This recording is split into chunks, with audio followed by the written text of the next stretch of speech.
back to Virgin Viewing Virgin Viewing Nights, this episode. I'm Poncho and he's John. What? What are you talking about? Virgin Viewing, it's nights. It's not like regular Virgin Viewing. It's different. It's more relaxed. It's sexier. And we fight ghosts. Yes, and behind the camera, we have Ramsey. So far only heard quietly and in the background, and now he's here in the foreground, but seen in the background. What? No, I'm just mic'd. Oh yeah, that's right. Right. Season 2 took so long. We're always trying new things and doing new things. So we've been working on some other stuff. But that you may see or you might not see. But we've been really looking forward to getting back to Babylon 5 and doing more Babylon 5 stuff and making people happy. John loves to make people happy. Sure. I don't. Ramsey hates it. But yeah, I totally agree that these videos have been really good. Ramsey's done a fantastic job editing all these and correcting my frequent and prolific mispronunciations of names and places and races. I'm actually having a hard time. The thing I can't correct is how much you talk nonstop. Oh yeah, That's been tough. I got a Tommy Smothers to my little Dickie. So speaking of talking, how about we talk about Babylon 5 Season 1? I guess. I think the way we're gonna do this is we would like to go over some of these comments here, maybe all the comments, who knows, and just laugh at them or directly react or perhaps answer a question or two or clarify a few things. And then I have a few questions myself for our two fine gentlemen here, and we'll just go that way. So starting off with part 1, which was a soft reboot, which covered the first 7 episodes, we have a handful of questions actually. Brendan Reed points out that those anti-alien groups and sentiments are actually quite significant and contribute to the multi-season arc of Babylon 5.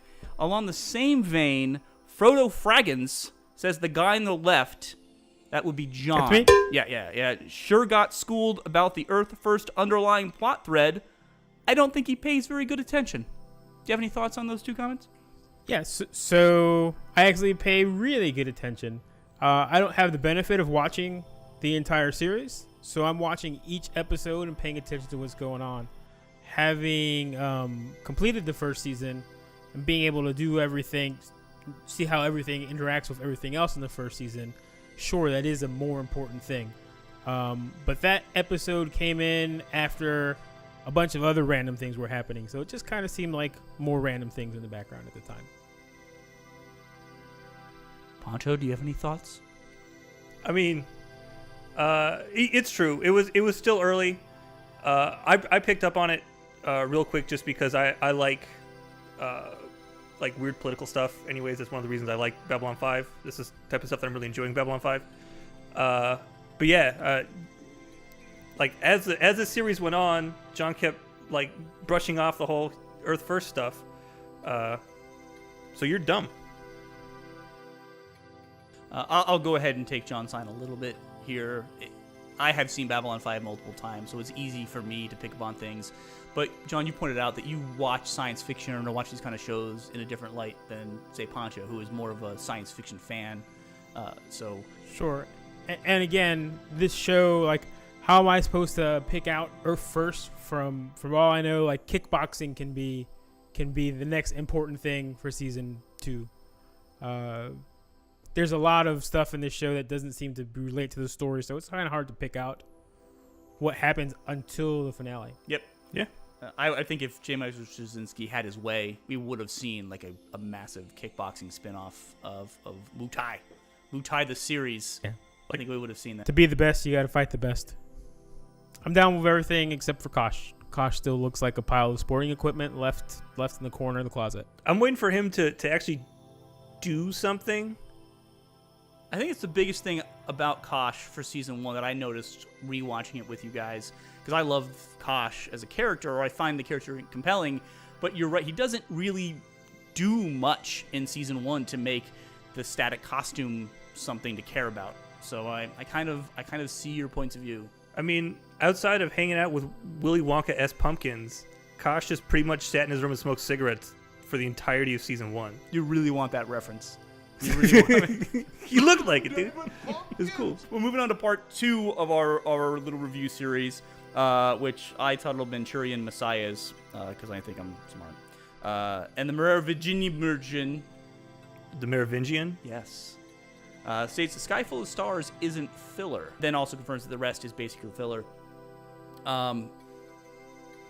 Did you guys catch that? With you didn't really talk a lot about Sky Full of Stars and his experiences during the Minbari War during that episode. Is that something that registered to you or came up later? I mean, Sky Full of Stars is the one where he gets dream policed. mm-hmm. Is that the one that where I believe so, yeah. Yeah, with the guy from Athacon. If not, I'll edit this all out. Yeah, that's the one. That's the one where he gets dream policed. Okay. So at the time it seemed like filler. But like as the show develops and you start seeing more of Sinclair's personality, like that is super important. He's not a dick. Yeah, I agree. I think having watched over our videos, I think some of the episodes that we categorized as filler in a vacuum clearly weren't filler. They were just stepping stones along the way to understanding how Sinclair fits into the whole narrative and stuff like that. But viewed in a vacuum, where it was just like, and here's the episode where people muffle around in his mind for a while.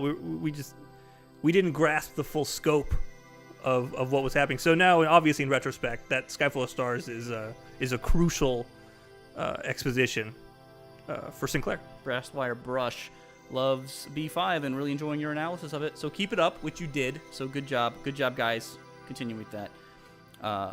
Dowley states that they envy you two getting to experience Babylon 5 for the first time, and I agree. That's why I'm having so much fun. Yeah, it's actually pretty cool getting to experience it. I really was pretty anti B5 for a long time, and it's pretty dumb.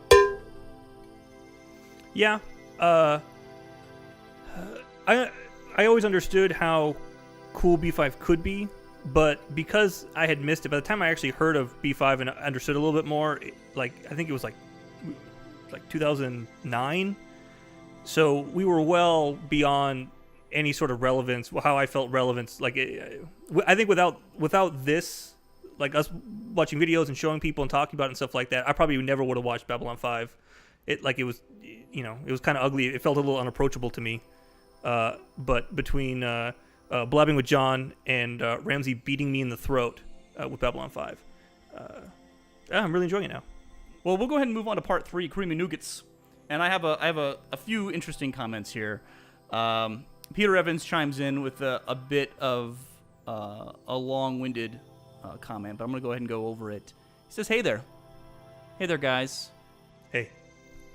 Really enjoying the series. Hope you keep it up.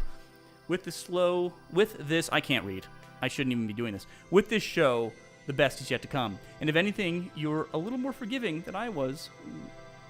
One on some of its was one on some of the earlier episodes.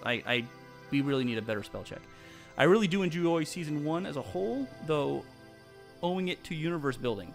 Whilst Star Trek had a rich established tapestry, Babylon 5 had the daunting task of introducing an entirely new universe that was in many ways a fair bit more complex, without scaring away the viewers. I think the inclusion of such mundane subjects as striking dock workers, cultural exchanges, and everyday religious and political disputes gave the people on the station a living, breathing reality you could identify with them. It made them more than the uniform or appalling future 90s civilian shirts they wore. He subscribed, didn't want to spoil anything. He found you pretty damn funny, which I find surprising. And also thinks that you're going to be surprised where this show takes us. He says you, but I'm going to say us. I think that's a really kind of poignant comment. And he says cheers. Oh, yeah. I wish I had some scotch. That's really poignant, because I brought up Star Trek any chance I got. And I really enjoy Star Trek and the Star Trek universe, but it's definitely true that it can get whitewashed pretty easily just by trying to make it, because it's such a big thing. They don't want to take too many drastic steps, at least from like Next Generation forward. And with a single, we'll call it a dictator, probably a showrunner, with JMS, he's able to throw his weight around and use his pull to put really cool stuff in there. one of the things I like about the show is there's not like a lot of cut and dry good guys and bad guys. It seems like everyone just kind of got a job to do, and they're taking their people's best interests. Sinclair definitely is a good guy. Psychor definitely dicks. Yeah. Speaking of like foreshadowing and Psychor being dicks and stuff, do you remember there was that scene where Garibaldi's reading the newspaper and it was talking about like I brought up that it was talking about other stuff that we'd seen in other episodes and stuff like that. So center frame or like center of the page on that thing was that Psychor was violating precedent by throwing their support behind the vice president, and then like 3 episodes later, oh my gosh, this vice president guy, he's like ruling the earth. It was more than 3 episodes. Whatever, but still, yeah. So No. I completely just kind of checked that one off as some silly thing. But sure enough, JMS, you got me again, buddy. Yeah, no, Got me again. Rewatching things, there's a lot of little things in the backgrounds that are leading to like kind of a rich, well thought out universe. Yeah, he had to do a lot of work there, and it's impressive and it shows, especially on rewatching. It's about speaking of foreshadowing, F3Y3F3 indicates that TKO is one of their least favorite episodes as well, but also contains foreshadowing right at the end. And there is some foreshadowing. There's a quote. I think Merovingian actually brings up a quote from Walker Smith. To fight the best, to be the best, you gotta fight the best. That one is not brought up, but that's true. That's probably be. the most important quote of the series. John got that tattooed on his ass. And I'll bring that quote up when we talk about part 4. But the Merovingian also brings up that humans didn't get asked what they want by our Mr. Morden because Kosh specifically intercepted him and said they are not for you, and then told him to go. So the devil, Kosh stopped the devil. Sure. We'll talk about a little bit more about Mr. Morden in a bit. Also, Brendan Reed corrects you, Poncho. They are jump gates. They're not warp gates. Warp is a very different science than jump engine technology. They are not warping space. That's ridiculous. Come on, dude. It's ridiculous. But we really, that's what you chose? I called him frickin' Numbani for 5 episodes. Like the jump gate was the one I got stepped on. Yeah. How come you didn't catch that, Ramsey? That's your job. Oh, I totally caught that. But you didn't. I just let it slide because you're dumb. But Brandon was not letting it slide. Not at all. Thanks, But- Brandon. Good eye, Brandon. Yeah, he is. He's hopefully he'll keep pointing things out. But Brass Wire Brush gives us 100 extra points because of the Perfect Strangers reference. All right, John. So we're doing good. We're in the black. So the points that I lost from the Warp Gate fiasco, we got it back. Yes. We're back, guys. Yeah, by just risking as many copyright strikes as possible. And then Brandon Reed also points out that part 4 is going to be lit. Was it lit? Do you guys think part 4 was lit? Did you guys did a lit-worthy job? I felt it was better. I think it was better. I think it would have been lit if we didn't start off with a weird 2-parter that shouldn't have been a 2-parter. Yeah, I really want that. I wanted that 2-parter to be better than it was. I agree with you guys 100% about that. It's kind of a weird letdown. It was super was. I think it would have been more lit without the copyright strike. Ha ha. Ha. I don't care. Barney Miller's worth it. It's worth it. I'll burn the whole house down for Barney Miller's theme song. I'll put it on every video. Abe Vigoda is rolling over in his non-existent grave. No, he's not. Abe Vigoda. He lives forever. Yeah. His family just got some money from our video. Who knows? Maybe he's getting residuals. I hope. That dude has to live forever. He's a vampire. Abe Vigoda did not perform or write that theme. But I think his performance probably inspired it. So moving on to part 4, Frenemies No More. We have a few little comments here. Most of them were pointing out how badly they wanted you guys to watch and talk about season 2. But we are ignoring those. Peter Evans does point out some important things. Actually, let's go. Peter, I'm going to put you on hold here. We're talking to Primarch 359. We just talked about Barney Miller. I'm sorry. We just talked about Barney Miller. It's a fucking radio show. It is. Hold on. We'll be right back after the break. Primarch is asking that if we can upload a separate video with the sitcom intro. No. Yeah. There is a myriad of ways for you to rip that from the internet. Or better yet, do it yourself. Yeah, you can potentially rep that our YouTube video and just edit that yourself for that little bit, or just listen to the Family Matters theme song while watching the opening to B5. Or better yet, just watch the whole episode every day until you're tired of it. Just watch it from the beginning all the way through to that point, and then pause it, play it at your leisure, and then finish the rest of the episode. Just more minutes. If you message Ramsey privately, I'm sure he'll send it to you. It'll cost like $3. That won't actually happen. Though I do sympathize, Primarch, because I, while editing that, probably listened and watched that section about 25 to 30 times. Just that section. Just like, I'm done for the day, went back, I'm like, yeah. I enjoyed it too. I exploded in laughter when I first saw it. But Peter Evans does write a bit here. I'm going to go ahead, and he'll be the last comment. Welcome back, Peter. Peter, and specifically because he ended it. Babylon 5 is a flawed gem, one of the most ridiculously 90s things ever. Yet if you see it as the first attempt at modern serial storytelling, it makes a whole lot of sense. And it's kind of fascinating seeing it as an awkward but brave evolutionary step in television. Plus, I just love the characters, which I agree. What are your, as far as that portion of his comment here? I mean, how do you guys feel about the structure of B5 so far with season 1? Are you seeing where it was leading, or does it still kind of just feel like regular sci-fi TV or 90s TV? So it doesn't feel like regular sci-fi TV or 90s TV. The characters are really cool. The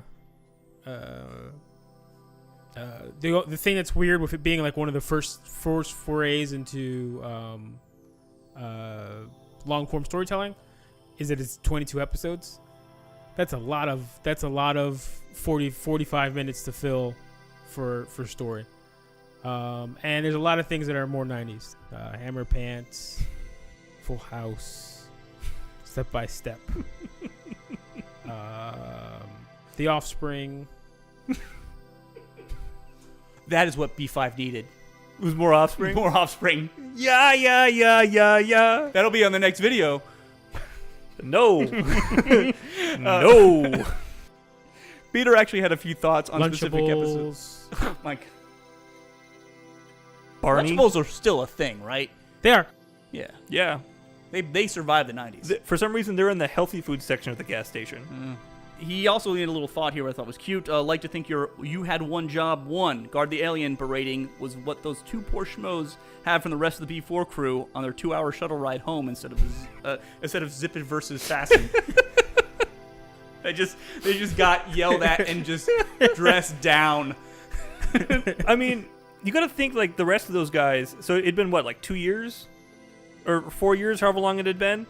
Like, those guys were all gonna go home and gonna walk into a commendation or some sort of promotion or like an honorable discharge or all sorts of like, heroic things. Except those two guys, 4 years of vigilance, The door 2 minutes of lapse judgment, and they threw it all away. The door opened one time, and that's when they decided to not watch the guy. Yeah, but I gotta say, it hasn't been 4 years. It's been like no time at all. Oh, I suppose. Like they just were like they're about to clock out. And Yeah, it's probably just a long single shift. Like they're traveling through time, and they just want to go home. They want to clock out, and they have to stand and guard this weird D&D character. It also points out you should get used to Sexy Doctor trying to bang every non-working relationship woman he meets. well, we already ascertained that Commander Sinclair's a damn Jesuit. He's already got his woman. He's getting married. And Garibaldi, he's too old. He's loves. If he were to find a love, then he would be happy, and that would ruin his character. We need to have somebody out there banging the chicks of the galaxy, green women, and carrion eaters. Absolutely. I'm pro Sexy Doctor. I mean, we can't. Have you finally given up your 90s Kirk? Sinclair's 90s Kirk, because he can't be 90s Kirk if he's settled down with one woman. Yes, I believe that the sexy aspect of Captain Kirk will have to go away, considering. Well, I mean, in the 60s it was free love, man, and in the 90s it was definitely not free love, man. There was a lot more restriction on stuff like that. So maybe he still is 90s Kirk. It's just that the 90s aren't the 60s. And the Merovingian, the quote from Walker Smith that plays out in this final episode was that he says, "One of these days, Garibaldi, you're going to learn to watch your back. And apparently, he didn't learn soon enough. Garibaldi got shot. Yeah, it happens. Those are all our comments. I read all the comments, or I didn't. I'm not really sure. We'll see how I edit this. Before we go, I did have some direct questions for you two about Babylon 5 Season 1, kind of where it's been, where it's going. The character of Mr. Morden, I like to return to him. The devil. The devil. That's your opinion. The weird space Leviathan, space Kraken, the demon, shadowy demons, the invisible demons that you see in that final episode. Yeah, from Ghost. What are your thoughts here on any thoughts on Mr. Morden? Any theories about Mr. Morden? What role he plays in this season? He doesn't seem like the devil to me. He seems like second banana to a bigger guy. The devil. I like him being there. Like he's definitely a disrupting presence in everything. But I mean, I already made the reference to like the classic Robert Johnson tale. You know, devil meets you at the crossroads and he gives you what you want and stuff like that. And for Lando, that's what he did. Let me stop you there. It's Londo. He's not Londo Calrissian. He's Londo Malari. There's no land. It's not. It's for the character played by Peter Jurassic. Londo? Yeah, Londo. He got what he wanted, and it was a devil's gambit. You know. So I like that. I enjoy. There's a lot of machinations and a lot of different agendas happening between the Psi Corps and between the individual races and between, the humans, Earth First, all that stuff like that. And it's interesting to have a villain, I guess we can say, an antagonist who has what seems to be super unrelated, just kind of almost personal ambitions to just F shit up. And any theories either of you have about what role Morden's going to play or what the deal is with him and his associates? And that, and their space Kraken, as you so put it. You want to answer that? I mean, I can definitely see John's assumption that he's like the second banana to like a big scary thing, but it has to be like a super big scary thing. He summoned a giant, like a colossal space Kraken, and he was able to seemingly defy the best in Narn security technology, which is already kind of a warring race, to blow up this outpost. So it has to. I don't think that it's like a shadow broker, or I don't even think that whatever he's serving is terrestrial, humanoid, like a. I think it's more of a force, like a chaos god or something like that, like the devil. He asks annoying questions. He's a weedy dude. I need more info before I can make any sort of judgment on what he's doing. You want to be called out again? Yeah, I mean, John's been pretty on the nose about all the plots and stuff like that in B5 so far, so I trust him. Speaking of plots, a little bit more about that: the Earth Force, Earth First, the Home Guard, Psi Corps, the Vice President, now the President's assassination, Alfred Bester, our Psi Cop. Where do you think that's going to go? Now that you know that we can confirm that it's a plot, it's an important part of the B5 story. Where do you think we're going with that? So obviously, like, having now seen the entire first season, that stuff all becomes really important at the end of the episode when shit goes down on Mars Colony and you can see everything starting to blow up. It looks like with that much anti-alien sentiment, Babylon 5 is fucked. With someone that doesn't like the aliens, Babylon 5 is super fucked, and I'm sure we'll see that happening in the next season. What about the fate of Garibaldi? He got shot in the back. I mean, unless they get real Bruce Willis, I think he's stuck. I think he's there. You think we're still got Garibaldi? Garibaldi's getting fixed up. Sure, man. They have the most talented, sexiest doctor available to them. Yeah. Have your feelings about Ivanova changed at all beyond her being a one-note Russian lady in charge? space She person? She's not as one-dimensional. I don't think that she's as one-dimensional as I did when I initially made that comment. However, I don't think that she is as full a character.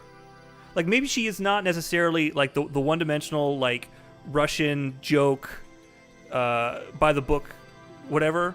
But I think it's what the character aspires to be, or how the character wants to be perceived.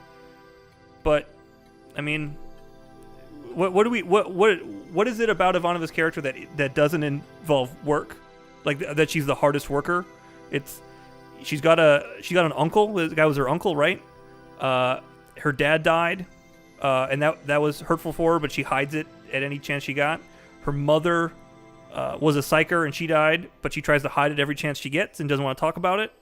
So I think until the character gets a little bit more emotional about things and perhaps opens up emotionally, her growth as a character is going to be stunted. John, you didn't really have an opinion about Ivanova beyond? No, I like the character quite a bit. I think the dedication to duty is what defines the character, and when it cracks, is when you start seeing a little bit more about it. Like, there was a definite point where she started to trust Sinclair, and she opened up a little bit more. She was a little bit softer, but since the beginning, I've enjoyed the character, and I really got endeared towards her when she made the carpet munching joke. I have never, until you pointed that out, considered that a carpet munching joke. I don't even know if that was intended. I don't think it was intended as like a carpet munching joke, but it definitely involved carpet and mouths. I want to wrap this up with some discussion about relationships, because it's something that really hasn't come up much, and specifically Londo Jakar.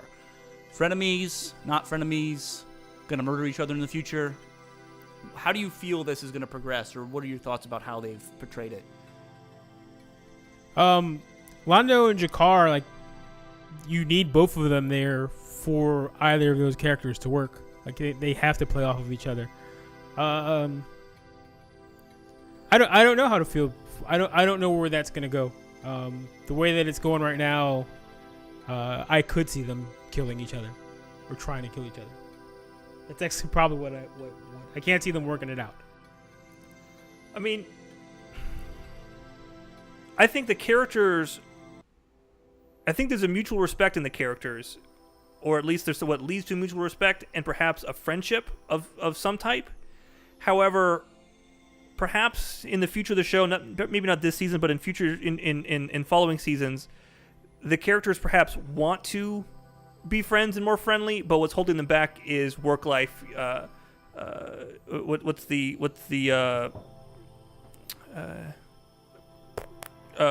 conflict of interest? Like they might have a conflict of interest with each other. Like, oh, we don't think that you can properly represent the Centauri alliance because you're best friends with the Narn SOB, and you can't be friends with him. He's mean. Look at him. Look at his mean face with his cigarette. I think it's also telling that Londo is not cool with the outpost being blown up. Like, he's showing lots of distress over it and guilt, where I don't think Jakar gave a damn about Ragash being blown up. That's true. Like, blow up all of the Ragashes. And 7, 8, 9, 10, no more Ragash. I hate all the Ragashes. And something that you brought up quite a bit was, I think Londo might have been one of the characters you really liked, because he had two modes. Like, if he was working, he was hardcore work, and if he was partying, he was a hardcore partier. Yeah. And this might be something that pushes his character to a breaking point where, on a personal level, he feels bad that this happened and that he started it and that hurts him. But on a professional level, the Centauri Republic loves this shit, and it really worked out for them. So, who knows? That seems pretty cool. That'll be a cool thing to see in season 2, how that works out too. Yeah. I hope that it fulfills all of your expectations, especially with Ivanova. I think the Londo Jakar is obviously a major plot point. That's why I brought it up.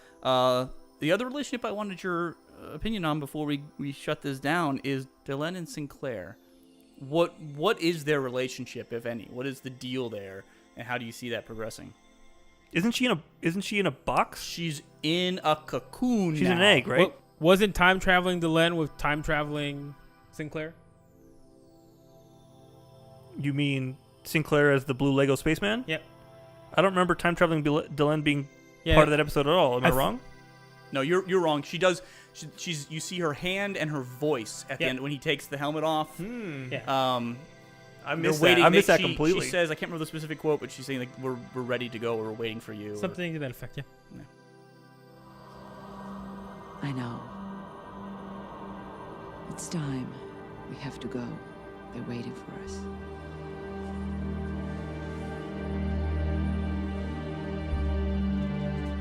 Something that I'm hoping for. I don't know. But as far as the question, Hope is fine. No, as far as the question you asked me, I don't really know how.